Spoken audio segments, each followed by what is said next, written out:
A Veus de Casa, l'Illa de Paper.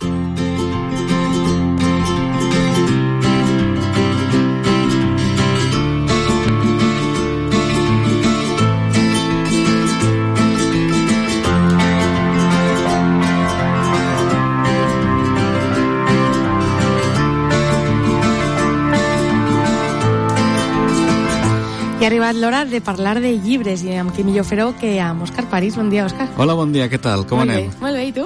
Bé. A més, avui portem un llibre molt bonic, molt emotiu, i jo crec que convidarà que el públic que ens escolta s'aprope a la llibreria o s'aprope a la biblioteca i l'agafe, perquè és una delícia de llibre. Jo crec que és dels millors que hem publicat onada en el que va d'any, i la veritat és que estic molt content de poder comptar amb la seva autora, en Clara Gil.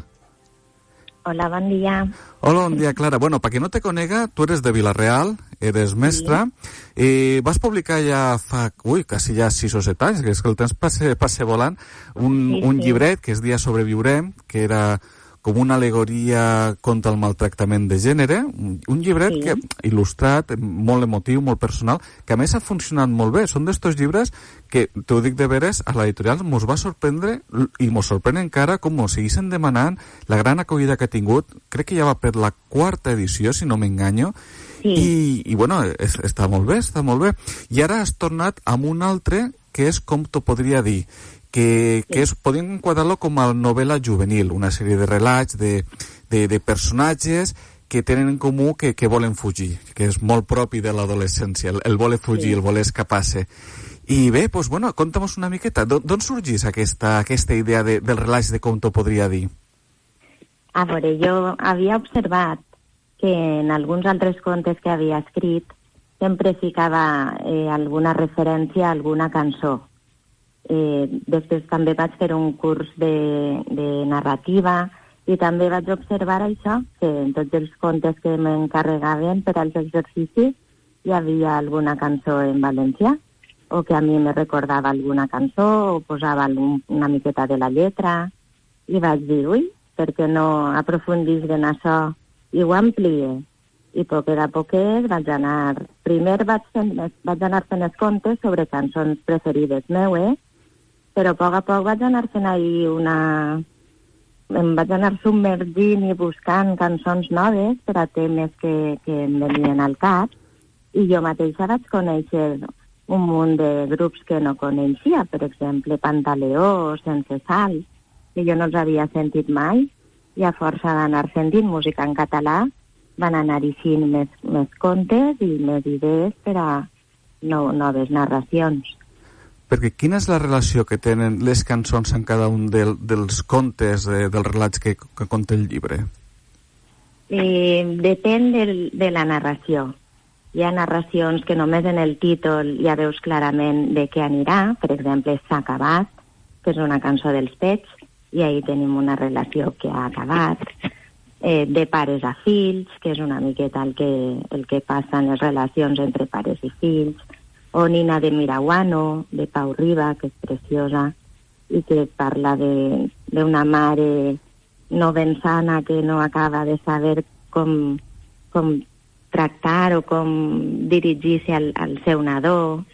Però després n'hi ha altres en què, per exemple, tu acabes de dir que el personatge vol fugir, i d'aixòs n'hi ha moltíssimes cançons que parlen d'eixe voler anar-se'n a un altre lloc, voler començar una vida nova, i per exemple la de Corren m'anava superbé per a una d'aquestes cançons. Perquè a més, per qui no conega, al final de cada conte hi ha un codi QR que porta al videoclip o a un concert de la cançó en concret, i si no també la gent pot aprendre una miqueta més de música en català. Clar, jo també vaig pensar, posa un títol a cada conte i per dins ja veuran que hi ha relació a una cançó, o posa directament el títol de la cançó, i això vaig fer. Cada conte té com a títol la cançó al qual ell fa referència, i al final està el codi QR, de manera que la gent poden llegir el conte primer i escoltar la cançó després i veure quina relació han trobat entre un i l'altre. Volia fer una recomanació, ja que estem, i és que el penúltim conte, el de Era dolça, que és una cançó de Sopa de Cabra, m'agradaria que llegiren al mateix temps que escolten la cançó, perquè la protagonista està escoltant la cançó i, de fet, en el conte apareix la cançó sencera i nosaltres podem anar llegint el conte al mateix temps que escoltem la cançó. I així veiem clarament les reaccions que té ella al mateix temps que sentim la cançó quan la fem ella. I per escriure aquests contes, en què t'has basat? On han sigut les seues fonts d'inspiració? A veure, jo volia parlar de moltes coses. Volia parlar de la immigració, del maltractament, de la maternitat, de l'adopció, i, clar, necessitava... En una novel·la això hauria sigut difícil, hauria sigut ahir un garbuix de temes, i d'aquesta manera en contes sí que puc dedicar, són 30 contes, em permeten tractar 30 temes diferents i crear molts personatges que d'una altra manera no haurien tingut tots el mateix protagonisme, i en canvi si tenen el seu relat cada un d'ells, tenen tots un protagonisme important i tenen tots la seva història per a explicar. Clar, perquè cal aclarir que cada conte és autònom. Sí. Bueno, no del tot, perquè de vegades n'hi ha algú que reprèn algun personatge que hi ha així d'abans o que poden veure que tenen certa relació. I aleshores ahir també juguen en el lector, perquè al final hi ha unes propostes didàctiques i una d'elles és ixa. Has trobat alguna relació entre algun dels contes que has llegit? Pot ser que en el primer conte aparega un personatge que torna a aparèixer en el conte 25. I com és escriure per a joves? Bueno, no mai saps com ho van a... si tindrà bona acollida o no. En Sobreviurem em passava una miqueta el mateix. A veure, jo soc professora d'institut i estic en contacte amb ells. Aleshores pense que sí que sé més o menys quins són els seus problemes o les seves inquietuds. Intento escriure una miqueta pensant en el que a ells els puga agradar. I això, però com també diu un personatge així en estos contes, diu, podria vestir-me de fallera i ballar dalt d'una taula i no m'escoltarien. No ho sé. Depèn de la receptivitat, però sí que n'hi ha molts, segur que n'hi ha molts, que se sentiran identificats en molts dels personatges que apareixen. Clar, perquè la literatura juvenil, sobretot la juvenil amb una certa intenció prescriptiva, sempre ha estat, i ara més, font de debat entre aquells que opinen que n'hi ha que donar els llibres que els estimulen i aquells que diuen que n'hi ha que donar els llibres amb valors o fins i tot literatura clàssica perquè és l'única manera que puguin accedir, perquè millor per ells mateixos no s'atrevirien a entrar. Tu com a docent i com a escriptora, què n'opines d'aquest debat? Jo penso que quan són més menudets, a veure, de ben menudets han de llegir tot el que a ells els abellisca. Després, una vegada ja arriben a l'institut, allà als 12 anys, sí que els podem guiar una miqueta. Nosaltres el que fem és sempre proposar-los un llibre de narrativa, després a la següent avaluació un de poesia i finalment un de teatre, perquè també volem que s'obriguen a tots els gèneres. I després les obres d'abast universal que diem ja les deixem per a quan són un poc més majors, allà al quart d'ESO, primer de batxiller, segon, ja més encaminats a les proves de selectivitat. Però durant aquest temps sí que podem proposar-los un munt de novel·les i de reculls de poemes que també fan molta falta i de teatre, pensant sempre en el seu gust. Jo abans de demanar un llibre a classe me'n llig molts, i ja pense és possible que agrade a la gran majoria. Jo crec que, com t'ho podria dir, tenen tants textos que algun els ha d'agradar. I damunt, com van amb el QR, tenen aquesta sort en el mateix mòbil de seguida escoltar cançons de molt variades, de molts tipus diferents, des de Raimon o Maria del Mar o Lluís Llach, fins als Catarres, Charango o Joan Dausà, i trobar diferents grups i diferents cantautors que no coneguen i que els puguen obrir les portes a escoltar més música en valencià. I clar, també pensem que parlem de llibre juvenil, però dins de l'etiqueta juvenil s'amaguen ahir tot tipus de públics. Només de pensar en una sola classe els perfils diferents que poden haure, des de gent que és molt lectora i que té molt de bagatge, a gent que l'únic llibre que llegís és el que li manen a l'escola, i a vegades ni això, a vegades no arriba ni això. I clar, el llibre s'ha d'ajustar, diguem, per a tots.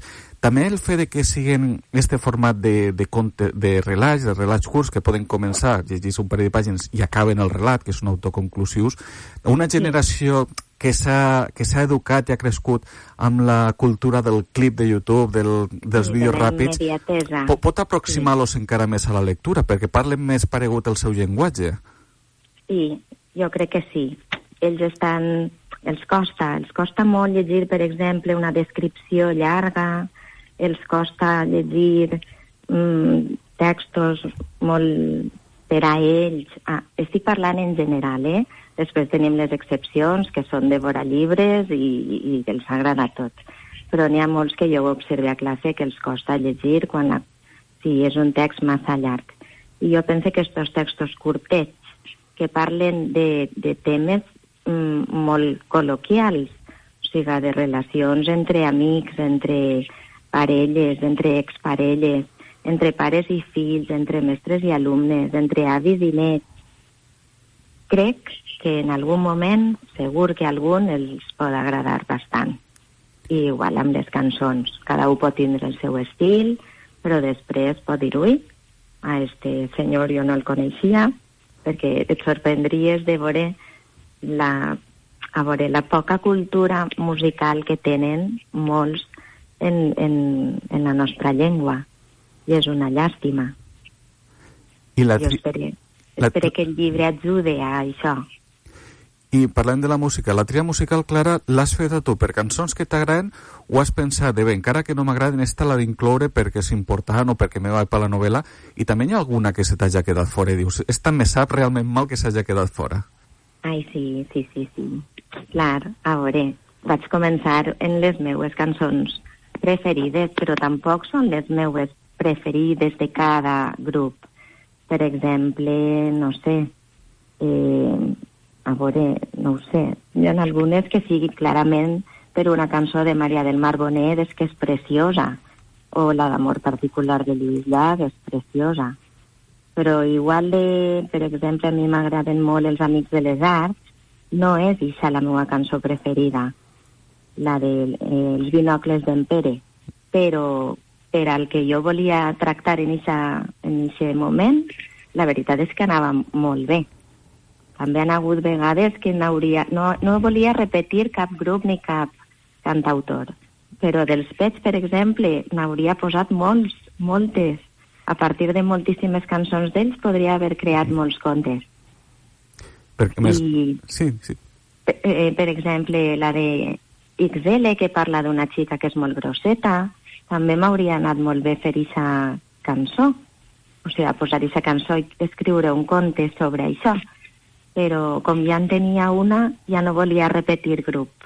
Aleshores he intentat que siga molt variat, que n'hi ha gent de més lentes i de més marxoses, que hi ha ja de la meva generació, de generacions més joves i de generacions més dels meus pares, i que siga més variadet també en el tema del dialecte, que hi haguera una miqueta de català oriental, de català occidental i de les illes, un poc variat. I hem parlat al llarg de l'entrevista del teu anterior llibre, de Sobreviurem. En tots aquests anys ha tingut un recorregut molt ample, com parlem. A més, tu també l'has passejat molt per les aules. Sí. Quina ha sigut la teua experiència amb Sobreviurem? Ha sigut molt bona. Jo he anat a molts instituts a parlar amb alumnes i m'he sorprès, perquè igual en un institut l'havien posat a primer d'ESO i a un altre l'havien posat a quart d'ESO, o sigui que els mateixos professors han considerat que se podia llegir en els dos cicles, i la veritat és que quan he anat a parlar amb ells han estat superatents i després han tingut moltíssimes preguntes a fer. Els interessa especialment perquè també ho veuen a la televisió i també alguns ho viuen a casa, tot el tema de no només dels maltractaments a les dones, sinó del maltractament en general, de la poca cura que tenim en el tracte als altres i com els parlem normalment o com, no sé, com ens relacionem les persones entre nosaltres amb poca consideració. Podem veure que tractes temes molt importants, molt necessaris. Donat el tema de les cançons que ens comentaves, què et pareix si acabem l'entrevista amb una recomanació musical que ens facis? Ah, perfecte. Doncs a veure, jo és que he conegut ara tantíssims grups i tantes cançons que m'he quedat molt sorpresa perquè hi havia molts grups que jo no coneixia. I aleshores, per exemple, a veure què vos podria recomanar. Insomni, de Projecte Mut, és molt bonica, o Vestida de nit, de Sílvia Pérez Cruz. És que n'hi ha tantes. L'olor de les tomaques, de Ona Nua, també és preciosa. L'olor de les tomaques. En aquesta cançó ens quedem, si et pareix. Perfecte. I bé, moltíssimes gràcies, Clara, per haver estat parlant amb nosaltres. De res, a vosaltres. Adéu. Adéu, bon dia. Bé, Òscar, doncs amb aquesta cançó ja de fons que ens ha recomanat Clara, si et pareix, acabem amb la secció d'avui. Doncs bé, mira, a més mos ha donat algunes idees que es podem sempre tindre un debat sobre el llibre juvenil i el llibre juvenil a les aules, que això donaria molt per parlar i són temes molt, molt interessants. Moltes gràcies, Òscar. Fins la setmana que ve. Adéu.